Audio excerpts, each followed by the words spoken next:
Hello friends, स्वागत है आपका ग्रुप क्लासेस में। चलिए देखते हैं हिंदी की श्रृंखला में 25 इंपॉर्टेंट क्वेश्चन जो सभी प्रतियोगी परीक्षाओं के लिए अति महत्वपूर्ण हैं। तो चलिए शुरू करते हैं आज की क्लास। देखते हैं आज का पहला क्वेश्चन। सघन का विलोम होगा। सघन का विलोम पूछा गया है। ऑप्शन नंबर 1 चीट, ऑप्शन नंबर बी विघन, ऑप्शन नंबर सी विच्छेद, ऑप्शन नंबर डी विस्तृत। तो इसका आंसर हो जाएगा सघन का मतलब होता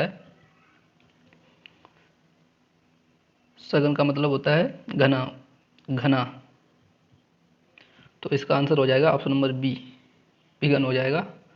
बात कर लेते हैं कुछ और विलोम शब्दों की, जैसे अवनत। अवनत का विलोम शब्द, अस्त का विलोम शब्द, एक का विलोम शब्द,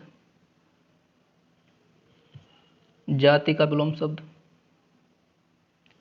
और एक कुसुम का विलोम शब्द। तो अवनत का हो जाएगा उन्नत उन्नत, उदय का हो जाएगा, अस्त का हो जाएगा उदय, एक का हो जाएगा अनेक। याद रखेंगे, ये इंपॉर्टेंट है, एक वाला अनेक हो जाएगा। जाति का हो जाएगा विजाति। और कुसुम का मतलब होता है कोमल। तो इसका विलोम हो जाएगा वज्र, मतलब कठोर। चलिए देखते हैं दूसरा क्वेश्चन। शुद्ध वर्तनी छाटिए। ऑप्शन नंबर 1 वार्षिकोत्सव उत्सव, ऑप्शन नंबर बी वार्षिकोत्सव, ऑप्शन नंबर सी वार्षिकोत्सव, ऑप्शन नंबर डी वार्षिकोत्सव। तो इसका आंसर हो जाएगा ऑप्शन नंबर बी। ये वाला देख लेंगे, याद ये होता है इसका सही वर्तनी वार्षिकोत्सव। तो देखते हैं इसका संधि विच्छेद क्या होता है। वार्षिक धन उत्सव। इसमें देखिए ये होगा इसका, ये सही वर्तनी है। बात कर लेते हैं कुछ अन्य शब्दों की, और जैसे शारीरिक, इसका शुद्ध रूप आपको बताना है। और अध्ययन, इसका शुद्ध रूप है क्या है, निरपराधी। पहले इतने देख लेते हैं। तो शारीरिक ये वाला गलत है, ऐसे लिखा जाता है शारीरिक। शारीरिक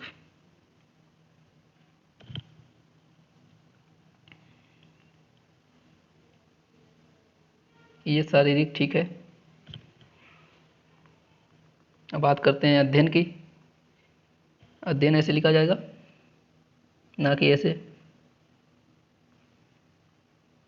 ये अध्ययन की शुद्ध वर्तनी है। निरपराधी कोई शब्द नहीं होता है, निरपराध होता है।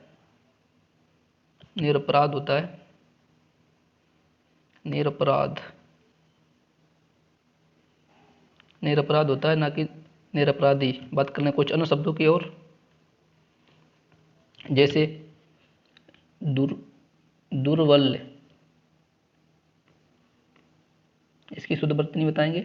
और एक कौतूहल।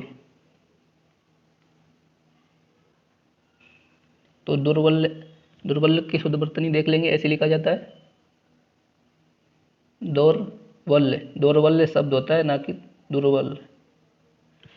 कौतूहल गलत है। कौतूहल ऐसे लिखा जाएगा, तापे बड़ी की मात्रा आएगी, ना कि हापे। कौतूहल तापे बड़ी की मात्रा आएगी। देखते हैं अगला क्वेश्चन, क्वेश्चन नंबर तीसरा। शुद्ध वर्तनी छाटिए। ऑप्शन नंबर 1 छठ दर्शन, ऑप्शन नंबर बी अनापेक्षित, ऑप्शन नंबर सी क्लिष्ट, ऑप्शन नंबर डी पर्यवसान। तो इसमें शुद्ध वर्तनी पूछी गई है, कौन सी है? तो इसका आंसर हो जाएगा ऑप्शन नंबर डी। ये वाला ठीक है, इसकी शुद्ध वर्तनी। बात करें छठ दर्शन नहीं होता है, षड दर्शन होता है। षड दर्शन होता है, क्लिष्ट नहीं होता है, क्लिष्ट होता है। अनापेक्षित नहीं होता, अनपेक्षित होता है। अनपेक्षित। बात कर लें कुछ और वर्तनी की, जैसे अनुदित। अनुदित की शुद्ध वर्तनी बताएंगे, आकांक्षा की। तो अनुदित की हो जाएगी अनुदित, बड़ा ऊ आएगा इसमें ना पे। आकांक्षा, आकांक्षा की बात करें तो आकांक्षा ये वाला गलत है, ऐसे लिखा जाता है, का के ऊपर आएगा अनुस्वार ना कि आ के ऊपर। चलिए देखते हैं क्वेश्चन नंबर अगला, चौथा क्वेश्चन, एक भाषा दूसरी भाषा से क्या लेती है? ऑप्शन नंबर ए अक्षर, ऑप्शन नंबर बी ध्वनि, ऑप्शन नंबर सी शब्दावली, ऑप्शन नंबर डी इनमें से कोई नहीं। तो बात करें एक भाषा दूसरी भाषा से शब्दावली लेती है, ये शब्दावली ये गलत लिखा हुआ है, शब्दावली को ऐसे लिखेंगे शब्दावली, ये इसकी शुद्ध वर्तनी होगी। बात करते हैं कुछ और महत्वपूर्ण तथ्य की, जैसे हिंदी का जन्म किस भाषा से माना जाता है? अपभ्रंश से। हिंदी भाषा का जन्म अपभ्रंश से माना जाता है। और जैसे हिंदी की आदि जननी किसको बोलते हैं? हिंदी की आदि जननी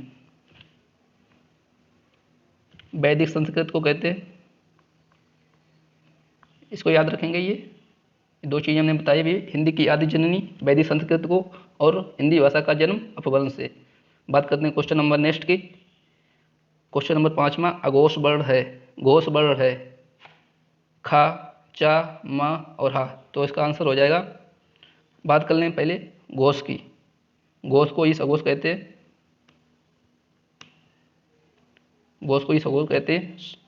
घोष वो होते हैं प्रत्येक स्पर्श व्यंजन के तीसरे, घोष की बात करें प्रत्येक स्पर्श व्यंजन के तीसरे, चौथे और पांचवें वर्ण को घोष या सघोष कहते हैं। और इसके अतिरिक्त याद रखेंगे या, रा, ला, वा, हा, ये 5 और याद रखेंगे घोष के अंदर। और सभी स्वर आएंगे इसमें ऋषि को छोड़ के, इसमें रा आ रहा है इसलिए ऋषि को छोड़ के 10 स्वर आ जाएंगे इसमें घोष और सघोष में, और ऋषि को छोड़ के। ये याद रख लेंगे घोष के अंतर्गत या, रा, ला, वा और हा, और प्रत्येक स्पर्श व्यंजन के तीसरा वर्ण, चौथा वर्ण और पांचवा वर्ण। बात करते हैं अन्य ऑप्शनों की, इसका आंसर हो जाएगा सी और डी, ये दोनों इसके सही हैं, आंसर करेक्ट आंसर है सी और डी। बात करते हैं घोष की, अघोष किसको कहते हैं? प्रत्येक स्पर्श व्यंजन के पहले वर्ण और दूसरे वर्ण को अघोष कहते हैं, और इसके अतिरिक्त प्लस तीनों सा इसी के अंतर्गत आते हैं, अघोष के अंतर्गत, ये याद रखेंगे आप। क्वेश्चन नंबर अगला देखते हैं, महाप्राण वर्ण है, ऑप्शन नंबर 1 काचा, ऑप्शन नंबर बी खागा, ऑप्शन नंबर सी तादा, ऑप्शन नंबर डी या उरा। बात करें महाप्राण वर्ण की, तो महाप्राण वर्ण प्रत्येक स्पर्श व्यंजन के दूसरे और चौथे होते हैं, जो दूसरे और चौथे वर्ण होते हैं उनको महाप्राण वर्ण बोलते हैं। और बात करते हैं तो इसका आंसर हो जाएगा ऑप्शन नंबर बी, ये आ जाएगा, सही हो जाएगा। बात करते हैं अल्पप्राण की, अल्पप्राण कौन कौन से होते हैं? अल्पप्राण की बात करते हैं, अल्पप्राण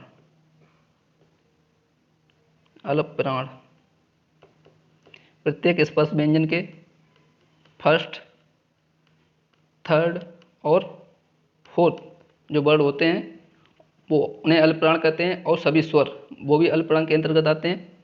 बात करते हैं क्वेश्चन नंबर नेक्स्ट अगला, हिंदी में शब्दों का लिंग निर्धारण किसके आधार पर होता है? ऑप्शन नंबर 1 संज्ञा, सर्वनाम, क्रिया, प्रत्यय। तो क्वेश्चन नंबर 7 का आंसर हो जाएगा ऑप्शन नंबर सी क्रिया।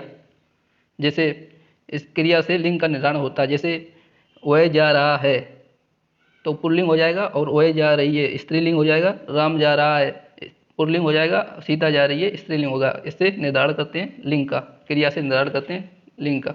बात करते हैं कुछ और एडिशनल इंफॉर्मेशन की, जैसे संयुक्त क्रिया के भेद कितने होते हैं? संयुक्त क्रिया के 11 भेद होते हैं, याद रखेंगे संयुक्त क्रिया के 11 भेद, और सभी प्रणात्मक क्रियाएं सकर्मक होती हैं। अगला क्वेश्चन देखते हैं, क्वेश्चन नंबर 8, मित्रता की भाववाचक संज्ञा बनी है जातिवाचक से, सर्वनाम से, विशेषण से या क्रिया से? तो मित्रता भाववाचक संज्ञा जातिवाचक संज्ञा से बनी है। मित्रता की बात करें तो ये मित्र से बनी है और मित्र एक जातिवाचक संज्ञा है। तो बात कर लें कुछ अन्य संज्ञाओं के बारे में, जैसे और भाववाचक संज्ञा 5 प्रकार से बनाई जा सकती है।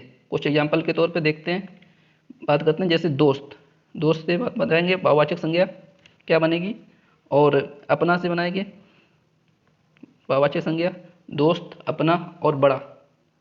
पहले ये देख लेते हैं। दोस्त से बन जाएगी दोस्ती भाववाचक संज्ञा, दोस्ती बन जाएगी।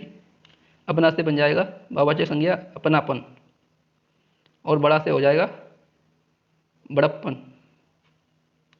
बात कर लेते हैं कुछ और एग्जाम्पल की, जैसे लिखना से बनाएंगे भाववाचक संज्ञा, लिखना से बन जाएगी लिखावट, लिखावट, लिखावट।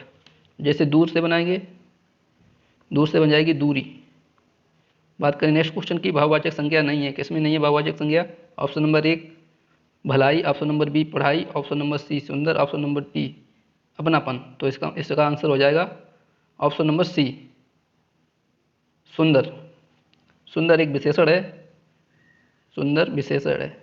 जैसे सुंदर लड़का, लड़का की विशेषता बता रहा है कैसा है, सुंदर। तो लड़का विशेष हो जाएगा, ये विशेषण हो जाएगा। तो इसलिए इसमें सुंदर एक भाव विशेषण है, ना कि भाववाचक संज्ञा। बात करते हैं भाववाचक संज्ञा वे होती हैं जो आदर्श होती हैं, आदर्श होती हैं भाववाचक संज्ञाएं। जैसे एग्जाम्पल के तौर पर प्यार, ये आदर्श है। गर्व आदर्श है। बुराई ये भी अदृश्य है। क्रोध ये भी अदृश्य है। देखते हैं अगला क्वेश्चन, क्वेश्चन नंबर 9।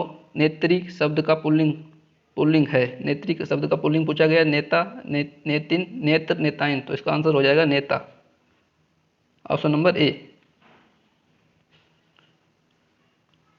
इसका सही आंसर हो जाएगा ऑप्शन नंबर 1। बात करें जिसमें ता आता है, उनका पुल्लिंग से स्त्रीलिंग कैसे बनाया जाता है? स्त्रीलिंग, जैसे इसमें ता आ रहा है पुल्लिंग में, तो स्त्रीलिंग में इसको त्री में कन्वर्ट कर लेंगे, नेत्री। जैसे विधाता, विधाता, इसका हो जाएगा विधात्री, विधात्री। बात कर लेते हैं कुछ और एग्जाम्पल, जैसे अभिनेता, अभिनेता का बन जाएगा अभिनेत्री।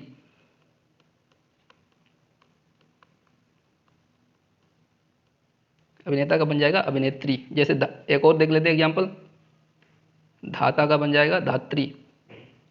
ये पहचान है पुल्लिंग से स्त्रीलिंग में जाने के लिए, ता को त्रा में बदल देते हैं। और बात करें अगले क्वेश्चन की, पुल्लिंग शब्द छाटिए। बुढ़ापा, जड़ता, घटना, दया। इसमें पूछा गया है पुल्लिंग आपसे। जैसे पुल्लिंग शब्द की पहचान है अच्छा, विशेषण लगा के देख लेंगे, अच्छा लगा के देख लेंगे विशेषण। मेरा, मेरी सर्वनाम लगा के देख लेंगे शब्द से पहले, और क्रिया लगा के, जैसे रहा है, चुका है, ये लगा के देख लेंगे।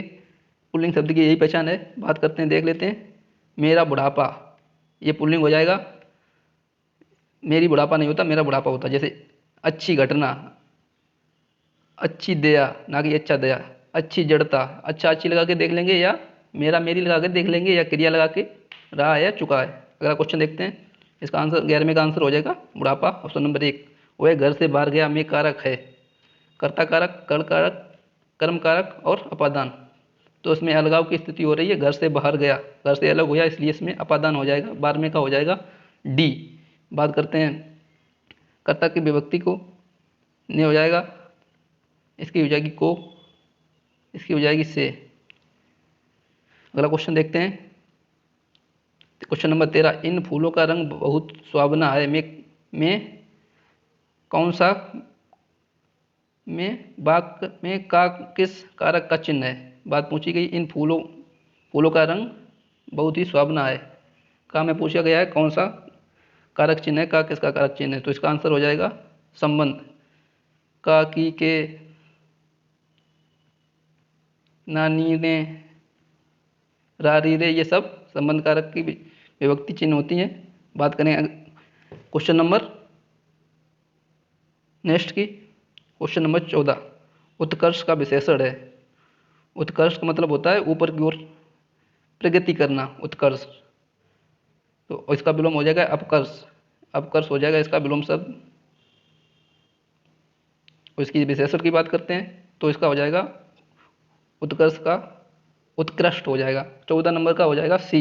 बात करते हैं कुछ और विशेषण शब्दों की, जैसे खतरा से बनाएंगे विशेषण, खतरा से विशेषण बनाएंगे, मानस से बनाएंगे विशेषण, लोक से विशेषण बनाएंगे, लोक से विशेषण बनाएंगे। और देख लेते हैं खतरा से हो जाएगा खतरनाक लोक, खतरनाक, खतरनाक हो जाएगा खतरा से खतरनाक।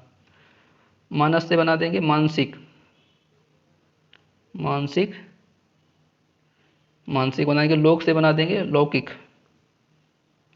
बात करें कुछ और एग्जाम्पल की, जैसे मूल से, मूल से विशेषण बनाएंगे मौलिक। चमक से बनाएंगे विशेषण चमकीला, चमकीला। बात करें नेक्स्ट क्वेश्चन की, भूतकाल के भेद हैं। Option number 1 4, option number B 5, option number C 6, option number C 7। तो बात करें भूतकाल की, तो भूतकाल के होते हैं 6 भेद। बात करते हैं ऑप्शन नंबर बी की 5, वर्तमान काल के 5 भेद होते हैं, और वर्तमान के 5 होते हैं, और 3 होते हैं भविष्य काल के, भविष्य के 3 भेद होते हैं। बात करें नेक्स्ट क्वेश्चन की, क्वेश्चन नंबर 16, स्वतंत्र सत्ता धारण न करने वाले शब्द को क्या कहते हैं? स्वतंत्र सत्ता धारण करने वाले शब्द क्या कहलाते हैं? ऑप्शन नंबर 1 रूढ़, योग रूढ़, यौगिक, इनमें से कोई नहीं। तो इसका आंसर हो जाएगा स्वतंत्र सत्ता धारण ना करने वाले को बोलते हैं यौगिक। यौगिक वे शब्द होते हैं जो 2 शब्दों से मिलकर बने होते हैं, जैसे 2 शब्दों से मिलकर बने होते हैं, जैसे सब्जी वाला, मतवाला। ये 2 शब्दों से मिलकर बना है सब्जी प्लस वाला, और इसमें बना है मत प्लस वाला। तो यौगिक वो यौगिक वे शब्द होते हैं जो 2 शब्दों से मिलकर बने होते हैं। बात करें ऑप्शन नंबर 1 की, रूढ़ शब्द, रूढ़ शब्द वे होते हैं जिनको तोड़ा ना जा सके, जैसे कमल, इनको अधिकतम नहीं तोड़ा जा सकता है, कमल को नहीं तोड़ा जा सकता है। इसमें इसका आंसर हो जाएगा कमल, रूढ़, रूढ़ में आ जाएगा। बात करें योग रूढ़ में सारे के सारे बहुव्रीहि के उदाहरण आएंगे, जैसे चक्रपाणी, वज्रपाणी, ये सब आएगा, सुलोचना, ये सब इसमें आ जाएगा योग रूढ़ में।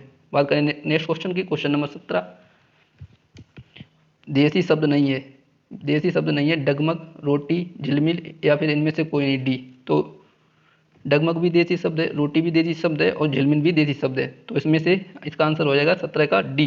बात करें कुछ शब्दों की, अन्य शब्दों की, जैसे टेलीफोन, टेलीफोन किस भाषा का शब्द है?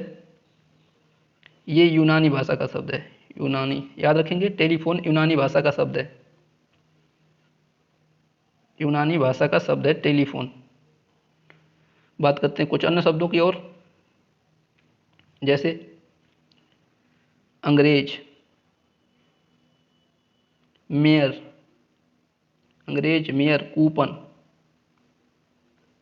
काजू, कर्फ्यू,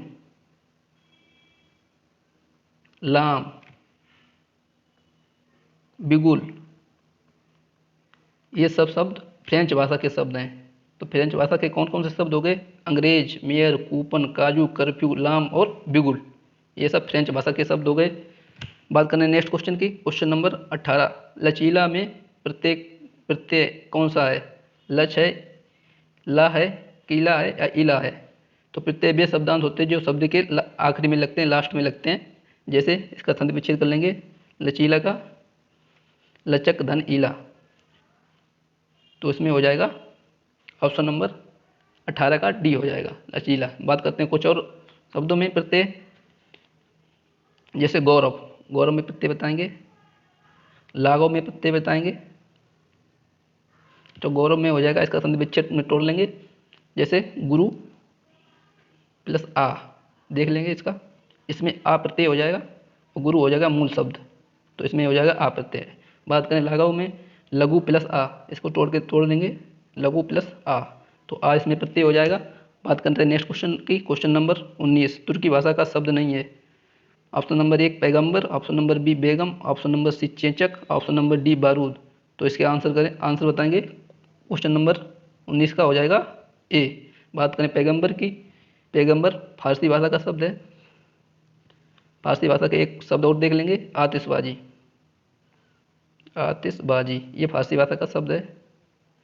और बेगम, चेचक और बारूद ये सब तुर्की भाषा के शब्द हैं। बात करते हैं कुछ अन्य तुर्की भाषा शब्दों की, जैसे कैंची भी तुर्की भाषा का शब्द है।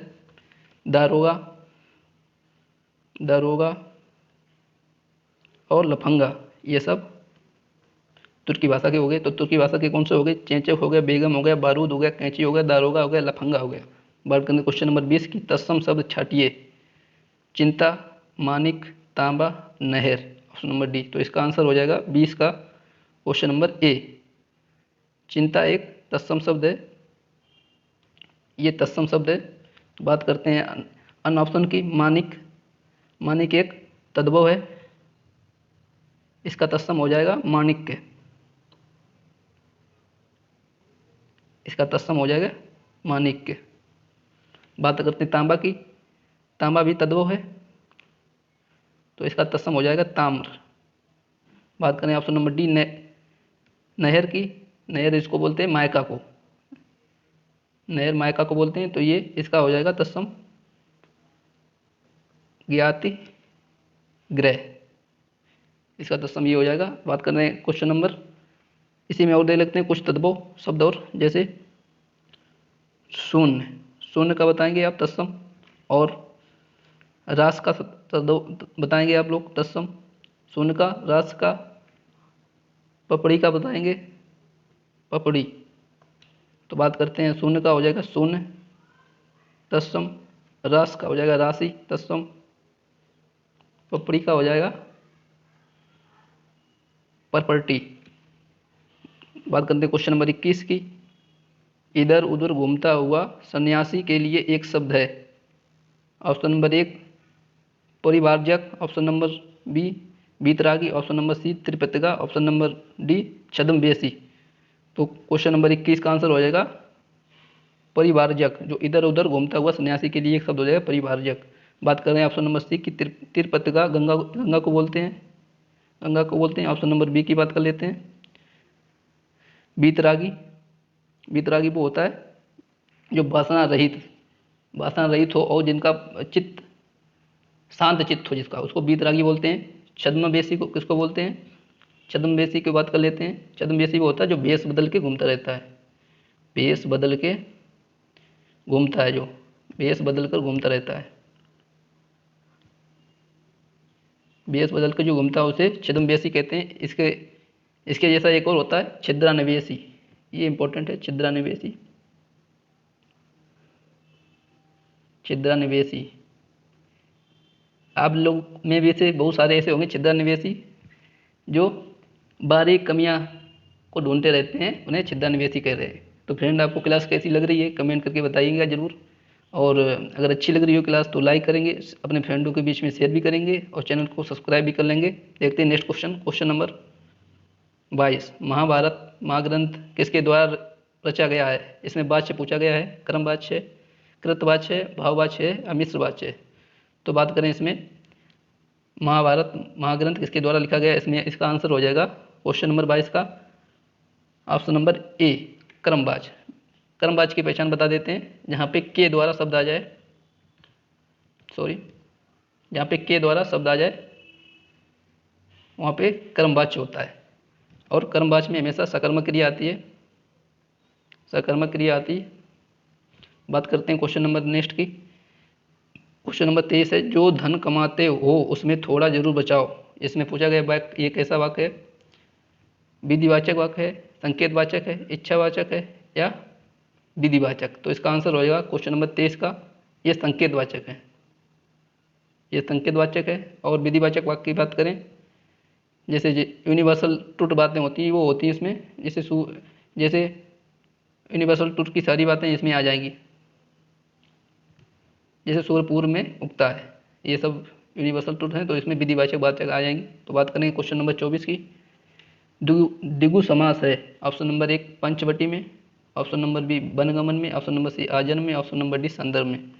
तो द्विगु समास वो समास होते हैं जिसका पहला पद संख्यावाची होता है, उसमें द्विगु समास होता है, और इसमें दूसरा पद प्रधान होता है, या उसको उत्तर पद बोल सकते हैं, प्रधान है।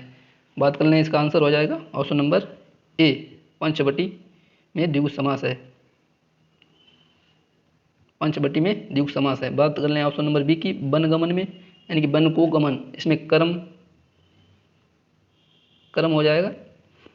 और बात बात कर लें ऑप्शन नंबर सी की, आजन्म में हो जाएगा अविभाव, अविभाव समास। आ इसमें उपसर्ग आ रहा है, जहाँ पे आ उपसर्ग उपसर्ग की बात हो जाएगी वहाँ पे अविभाव हो जाएगा। और बात करें कुछ एग्जाम्पल की, और जैसे द्विगु समास का एक और एग्जाम्पल है, जैसे सप्तमंजिल, सॉरी सप्तमंजिल, सप्तमंजिल,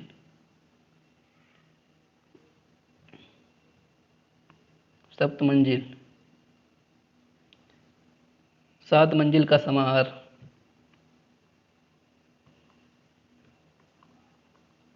सात मंजिल का समाहार, इसमें हो जाएगा द्विगु समास। बात कर लें कुछ और ऑप्शन की, जैसे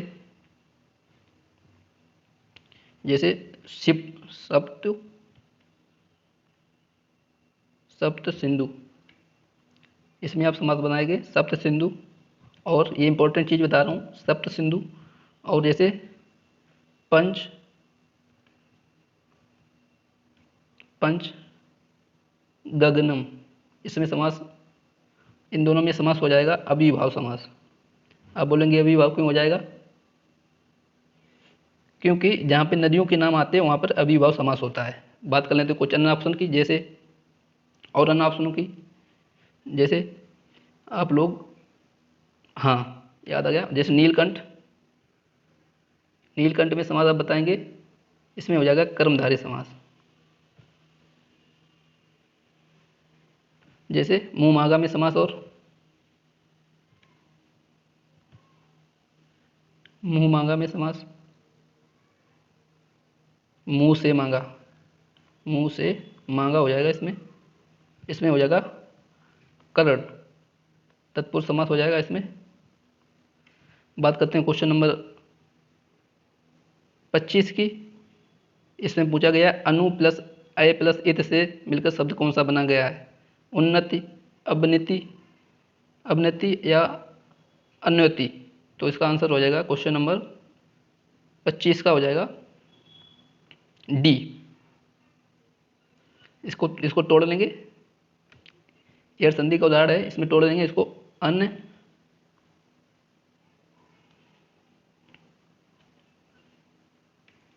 अन्वय, अन्वय प्लस इति, अन्वय प्लस इति से बन के बनेगा ये अन्वय प्लस इति।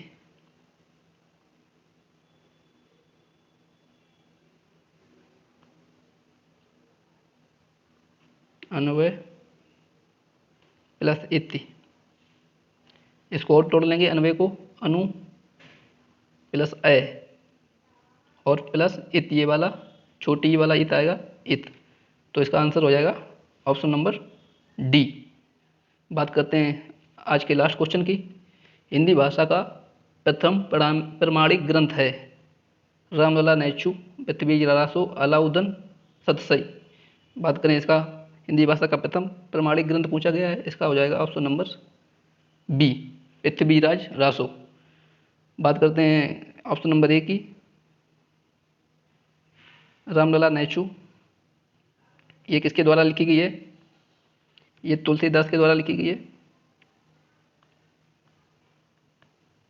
तुलसीदास के द्वारा लिखी गई रामलला नैचू। तुलसीदास की और याद रख लेंगे रचनाएं, जैसे दोहावली, कृष्ण गीतावली, कृष्ण गीतावली, कृष्ण गीतावली, हनुमान बाग, हनुमान बाग,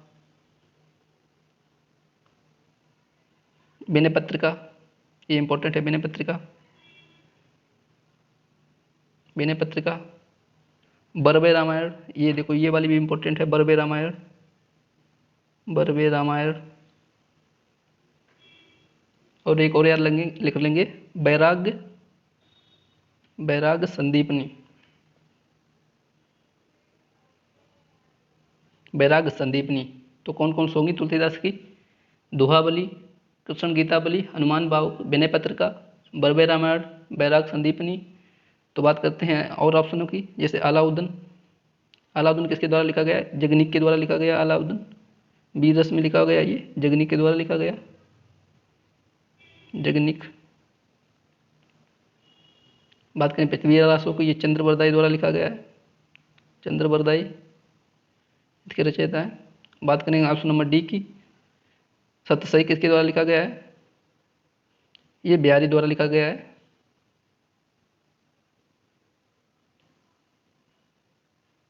तो ये थी आज फ्रेंड आज की क्लास। 26 क्वेश्चन कैसे लगे बताइएगा जरूर कमेंट बॉक्स में। और आप पहली बार अगर हमारे चैनल पे आए हैं तो सब्सक्राइब कर लेंगे हमारे चैनल को, और अपने फ्रेंडों के बीच में शेयर करेंगे। और इसी तरह के रोजाना आपको 25 क्वेश्चन, इंपॉर्टेंट 25 क्वेश्चन मिलते रहेंगे 10 बजे सुबह। चलिए मिलते हैं नेक्स्ट क्लास में, तब तक के लिए थैंक यू, जय हिंद।